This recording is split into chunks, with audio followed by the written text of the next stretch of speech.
Baik, Assalamualaikum warahmatullahi wabarakatuh kepada tuan dan puan, rakan-rakan Facebook hari ini yang berkesempatan untuk sama-sama dalam sesi video kali ini. Saya ucapkan selamat datang, Assalamualaikum kepada semua.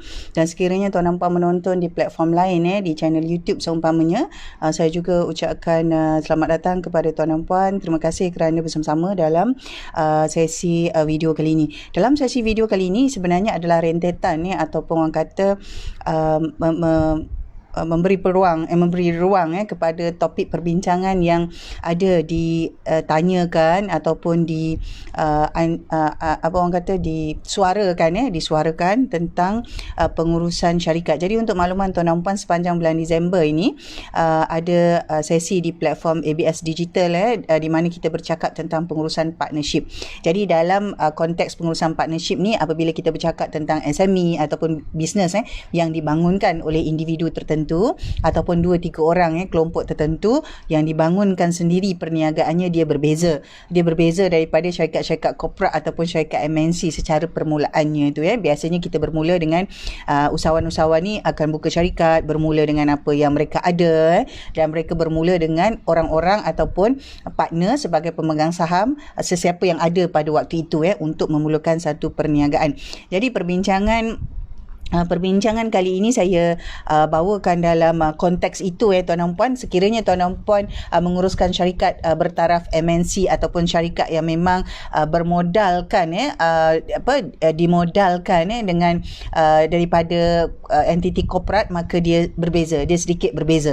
Jadi perbincangan ini lebih menjurus kepada usahawan-usahawan yang memulakan bisnes mereka sendiri, berpartner dengan rakan-rakan di mana rakan mereka atau ahli keluarga mereka itu memegang saham dalam syarikat yang mereka bangunkan.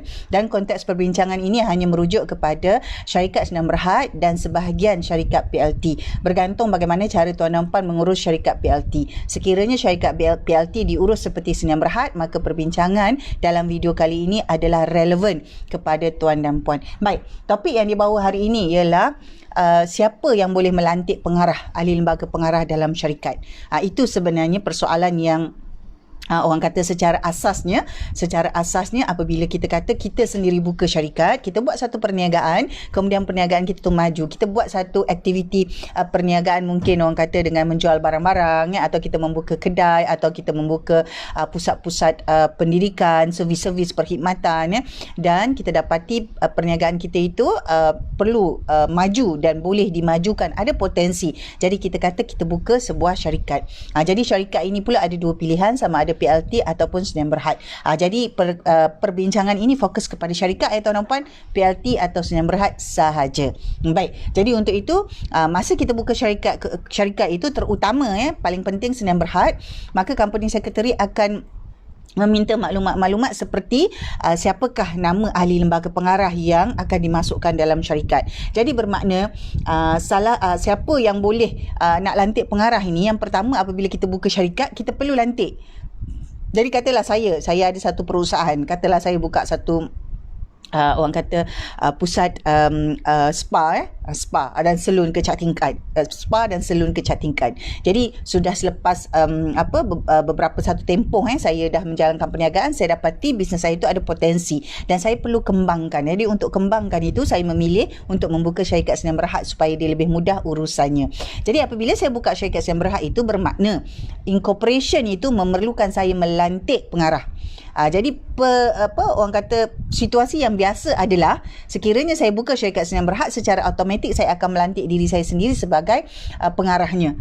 Jadi sekarang akta syarikat yang terkini membolehkan kita hanya buka syarikat dengan seorang sahaja, disebut sebagai single person company. Bermakna apabila saya buka syarikat itu, kalau single person company, saya seorang, maka saya adalah pengarahnya secara automatik. Tetapi sekiranya saya ada partner, iaitu saya ada seorang lagi, mungkin ada 3 orang saya berpartner dengan 3 orang contoh, maka 3-3 ini sebenarnya memegang saham. Jadi pada peringkat permulaan dia terpulang, sama ada kita kata nak 3-3 jadi pengarah pun boleh. Jadi itu maksudnya appointment of directors itu adalah di atas dasar pembukaan syarikat, a newly appointed directors for a newly incorporated company. Itu satu. Jadi maksudnya siapa yang buka syarikat itu sebenarnya dia terus melantik siapakah pengarah-pengarahnya, sama ada diri dia sendiri ataupun dia ada orang lain yang dilantik sebagai pengarah. Dan pengarah ni tak semestinya ada pegangan saham lah. Kalau katalah syarikat tuan-tuan puan nak lantik saya jadi pengarah, saya tak perlu pegang saham pun boleh. Ada. Jadi itu adalah orang kata bila kita kata siapa yang perlu lantik pengarah itu, yang pertama adalah pengarah itu dilantik disebabkan pembukaan syarikat yang baru. Jadi dia kena ada lantikan tu. Yang kedua tuan dan puan adalah lantikan ahli lembaga pengarah oleh pemegang saham. Lantikan ahli lembaga pengarah oleh pemegang saham. Contoh, katalah tadi kan ada 3 orang yang buka syarikat. Saya 2 orang lagi partner. Jadi apabila macam itu, maksudnya 3-3 ini dah bersetuju. Atas persetujuan lah 3-3 ini jadi pemegang saham. Jadi semua bawa masuk modal lah dah ada modal masukkan, declare semua, jadi masing-masing pegang saham. Jadi 3-3 orang ini perlu bermesyuarat, mesti bersetuju siapakah pengarah yang mahu dilantik. Sekiranya masing-masing setuju, okey kita 3-3 kita lantik diri kita semua jadi pengarah. Jadi itu adalah lantikan yang dibuat oleh pemegang saham. Maksudnya sebab kita 3-3 adalah shareholder. Katalah contoh kita 3-3 ni shareholder, tapi kita 3-3 semua kata kita semua tak nak jadi pengarah. Contoh, kita lantik pengarah dari luar. Maka kita masukkan orang lain sebagai pengarah pun boleh. Jadi yang kedua adalah shareholder yang melantik pengarah-pengarah itu. Pemegang saham yang melantik pengarah-pengarah itu. Jadi kadang-kadang tuan dan puan, mungkin tuan dan puan salah seorang pemegang saham sebagai owner, tetapi mungkin ada 5 orang lagi yang menjadi pemegang saham. Tetapi mereka ni mungkin tak bekerja lah, dia pegang saham saja. Bermakna dia bawa modal, dia beri modal kepada tuan dan puan untuk jalankan perniagaan tu tadi. Jadi atas persetujuan semua, 5-5 kata okey kita lantik seorang lagi atau 2 orang lagi pengarah. Jadi ada 3 orang termasuk tuan sendiri. Jadi bila kita sebut siapakah yang boleh melantik ahli lembaga pengarah, yang kedua adalah pemegang saham. Pemegang saham. Dan yang ketiga, kita katakan lantikan ahli lembaga pengarah itu dibuat oleh ahli lembaga pengarah sediada. Itu pun boleh Jadi ada 3 sebenarnya ada 3. Jadi yang ketiga ini adalah ahli lembaga pengarah yang dilantik oleh ahli lembaga pengarah sendiri. Jadi kebiasaannya apa berlaku apabila kita buka syarikat first time kita buka syarikat itu, kalau kita kata single person company kita sendiri, oleh kerana nak buka syarikat kita kena lantik pengarah. Jadi lantikan pengarah itu dibuat atas dasar kita baru buka company. Itu yang pertama. Kedua, lantikan pengarah itu dibuat oleh semua shareholder yang ada dalam syarikat itu. Maksudnya kita buat mesyuarat dengan pemegang saham, jadi semua akan buat voting ataupun akan buat apa orang cakap usul. Okey, dia kata dicadangkan orang ini, dicadangkan orang ini, dicadangkan orang ini, je begitu. Jadi lantikan ahli pengarah itu adalah dilakukan oleh dipersetujui oleh pemegang saham. Okey, jadi yang ketiga pula, lantikan ahli lembaga pengarah ini pula boleh dilantik oleh ahli pengarah itu sendiri, ahli lembaga pengarah sendiri. Katalah lepas shareholder, contoh lepas shareholder semua setuju 2 orang, Encik A dan Encik B jadi pengarah. Dan dah diberikan mandat kepada ahli lembaga pengarah ini 2 orang ini untuk menyusun struktur pengurusan ahli lembaga pengarah yang lain. Maka 2 orang ahli lembaga pengarah yang sedia ada boleh buat keputusan dan mesyuarat nak bincangkan untuk bawa masuk ahli lembaga pengarah lain. Contoh dia bawa seorang lagi, contoh dia bawa 4 orang lagi, contoh dia bawa 5 orang lagi. Jadi dia dah mengikut apa orang kata persetujuan di antara ahli lembaga pengarah. Jadi tuan dan puan boleh semak dan rujuk kepada company secretary untuk urusan lanjut apabila tuan dan puan nak melantik ahli lembaga pengarah. Jadi kalau tanya siapa yang boleh lantik ahli lembaga pengarah, itu tadi tiga tu tadi. Jadi ahli lembaga pengarah ni, kalau yang pertama bila kita baru je buka syarikat, dia automatik kita perlu lantik pengarah. Kalau macam kita yang buka single person company, kalau PLT dia mesti ada 2 orang Jadi dua-dua tu perlu bincang perlu bersetuju siapa yang akan jadi pengarah. Pada keadaan biasa dua-dua akan jadi pengarah. Pada keadaan biasa untuk PLT. Kalau untuk Senayan Berhad boleh single person company. Jadi kalau dia buka syarikat tu, dia sendirilah. Dialah jadi pemegang saham, dialah jadi pengarah. Jadi oleh kerana single person company, jadi dialah seorang. Itu dibolehkan dengan akta syarikat yang baru. Yang kedua, pelantikan itu dibuat secara bersama oleh pemegang saham. Jadi ada berapa orang pemegang saham dalam syarikat tu? Ada 5 orang ke? Ada 10 orang ke? Macam mana ke? Berapa yang ada tu? Mereka bersetuju untuk melantik ahli lembaga pengarah. Itu pun boleh digunakan perkara yang sama dalam syarikat PLT. Dan yang ketiga, ahli lembaga pengarah juga boleh dilantik oleh ahli lembaga pengarah yang sedia ada. Kalau macam tadi kan, single person company, saya seorang jadi ahli lembaga pengarah, kemudian saya bersetuju nak lantik ahli lembaga pengarah yang lain. Jadi saya buatlah keputusan tu.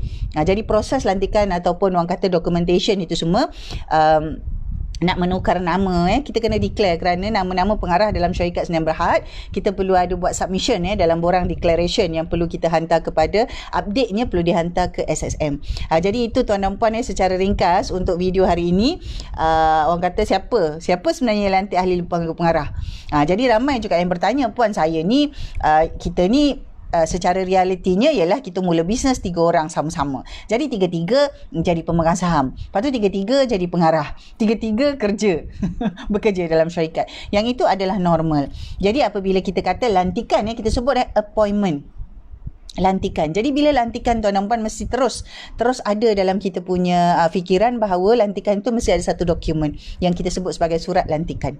Jadi itu automatik. Macam kita kata kita dilantik kita dilantik jadi pegawai apa-apa, kita dilantik jadi kerani sekalipun, kita dilantik jadi CEO, dilantik jadi manager. Semua lantikan itu dia kena ada satu benda yang kita sebut sebagai surat lantikan, appointment letter.